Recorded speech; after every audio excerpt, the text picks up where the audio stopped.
Have you ever tried going to a maybe boring event out of obligation? And that evening actually ended up being crazy fun because you ended up with the right person next to you. A good old friend of mine is that right person, that person you want to end up besides. He could tell stories from, for example, when he graduated back in, mid-late 80s. He wanted to celebrate that with a friend of his. They drove across the country to a Mötley Crüe concert. They partied like wild, and to finance that party, they ended up selling his Opel Ascona that they arrived in. The day after, they called his dad and asked him to come get them because the car was sold. He's the kind of guy you want to end up with to this kind of boring event. Another person that could be very interesting to end up with to the same event would be that French engineer that thought of this car.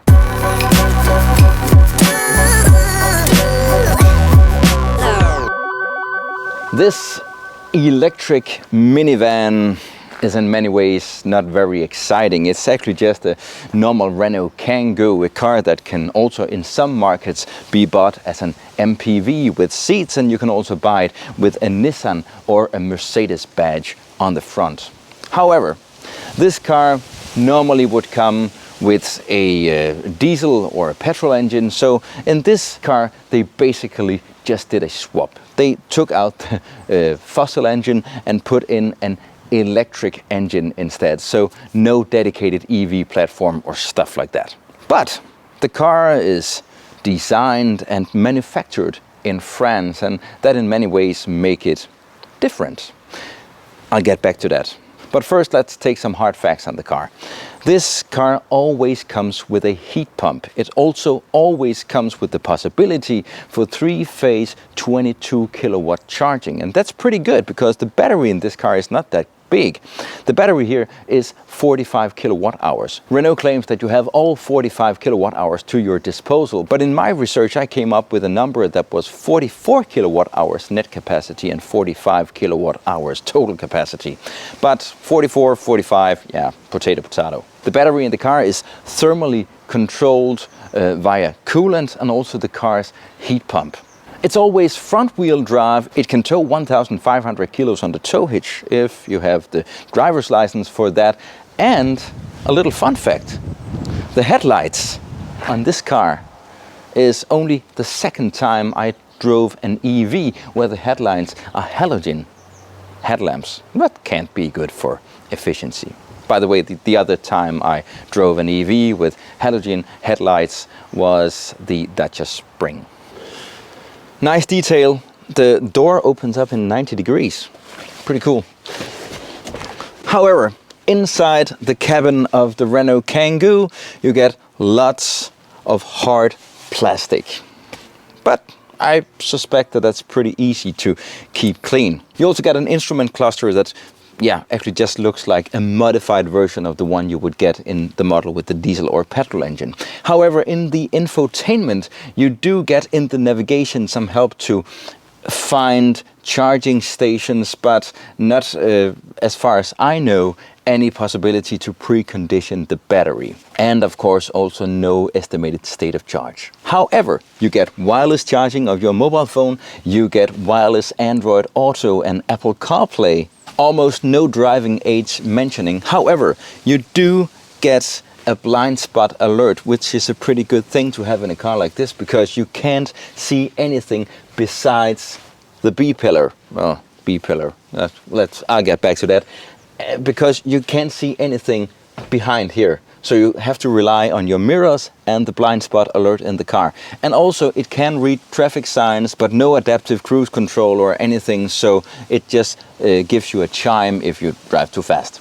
And if you look at the very long list of standard equipment in this car, one of the lines is that the standard equipment is that this car is limited to 130 kilometers an hour. That's standard equipment.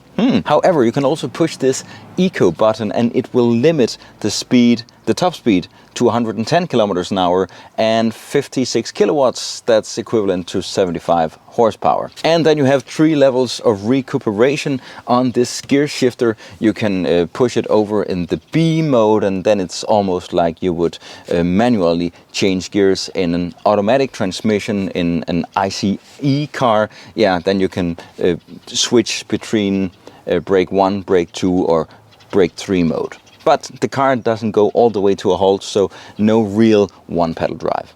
But now to this car's party trick. This car's nickname is Open Sesame. You can buy it, at least here in Denmark, you can buy it in 2 versions, an ordinary version and the Open Sesame version. And this is the Open Sesame version. This is the reason that I'd like to dine one-on-one with the engineer that thought about this car. Because as you can in the left side, you can also open the right side door up to 90 degrees. You could almost have guessed that. But if you look inside the car, you would recognize that the seat belt to the passenger seat is on the left side of the passenger. And that's because of this. To actually show what's happening now, I'll just take down the seat for a moment.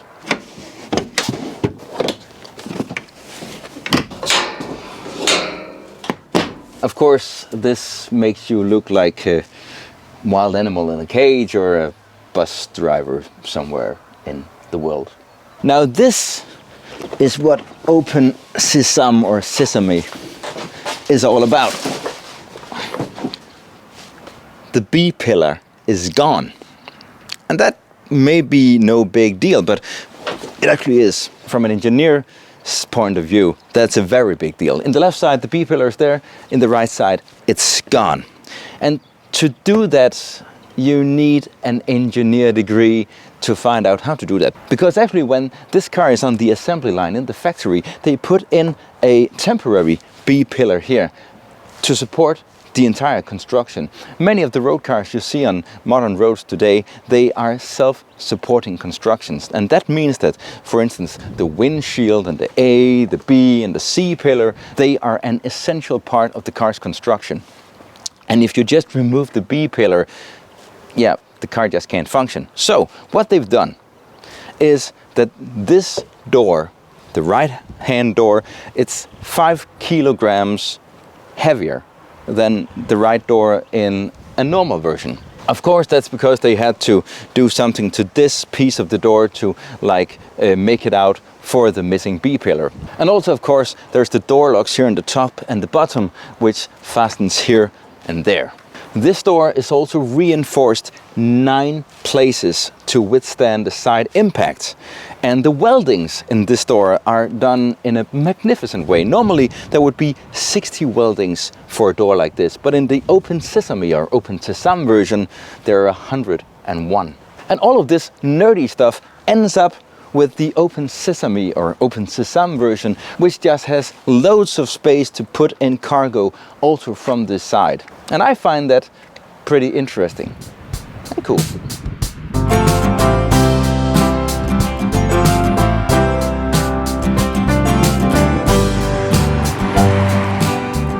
Now I'm driving the Renault Kangoo van E-Tech Electric, and it's a pretty noisy experience. And actually, yeah, the truth is I'm a Danish YouTuber which also started recently to do my videos in English. And in my Danish video, I always do a noise tests both at 80 and at 130 kilometers an hour. And how that went out at first 80 kilometers an hour, you can watch right here.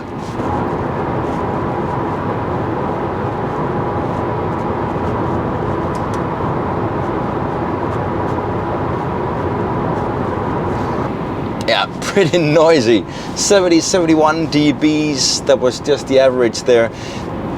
That's the same noise level as a noisy 2019 Tesla Model 3 at 130 kilometers an hour. That was at 80. And how it did at 130 kilometers an hour, you can watch here.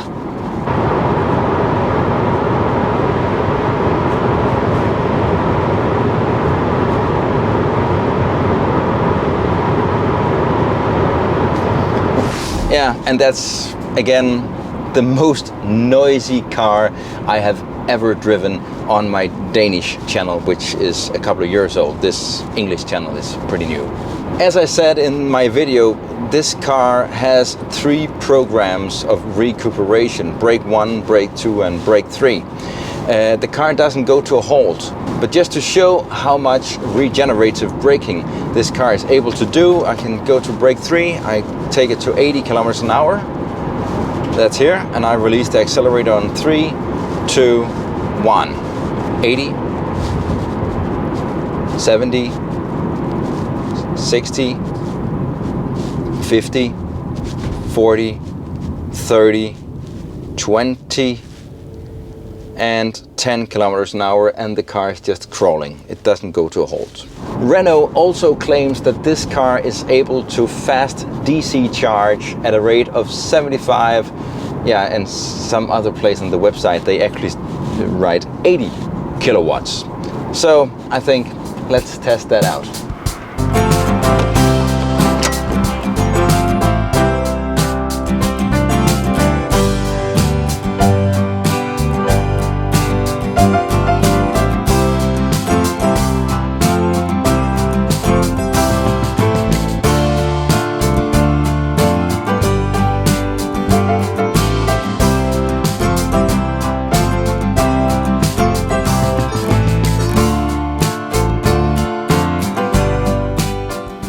Yeah, that's definitely not very impressive.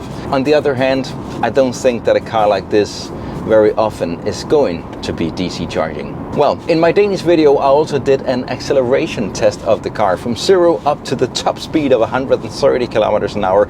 Actually, I found out that the car's electronic limit is at 131 kilometers an hour. But how it's from 0 to 130, you can see right here. 3, 2, 1, go. Ja, varerummet det larmer lidt. 80. Let's just run over the numbers quick. 0 to 80 kilometers per hour, that's 6.93 seconds. 0 to 100 kilometers per hour, that's the same as a 0 to 62 miles per hour, that's 10.35. And 30 to 130 kilometers an hour, that's 17.08. Another thing I always do in my videos is this cobblestone test. You can also call it the rattling test.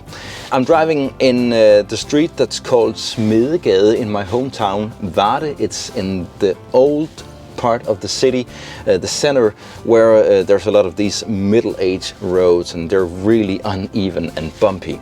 So I'm gonna drive the car at easy, slow speed, and I'm going to check out if there's anything rattling here in the cabin.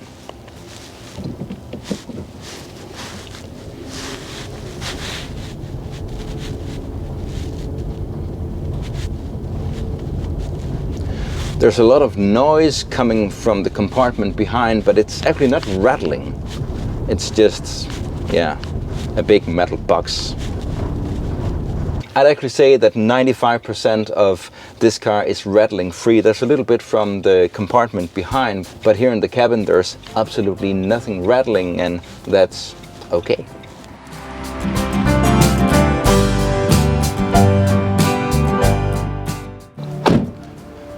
This was my 1 week with this Renault Kangoo. Oh, check this out. I'm not touching anything.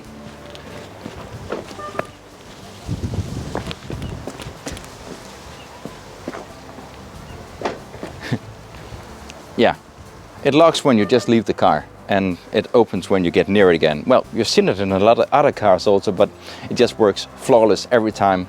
Great feature at this car. Another great feature is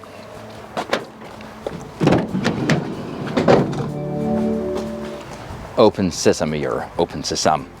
I'm in love with that feature, and I really hope one day to meet the engineer that figured that one out. I love it.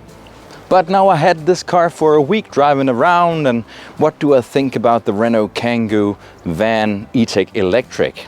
Well, it's definitely not the best ride I've ever tried. But on the other hand, this car is thought for something different. Many of those tests which I put the car through in my videos don't make sense in this car, because yes, it will be more noisy.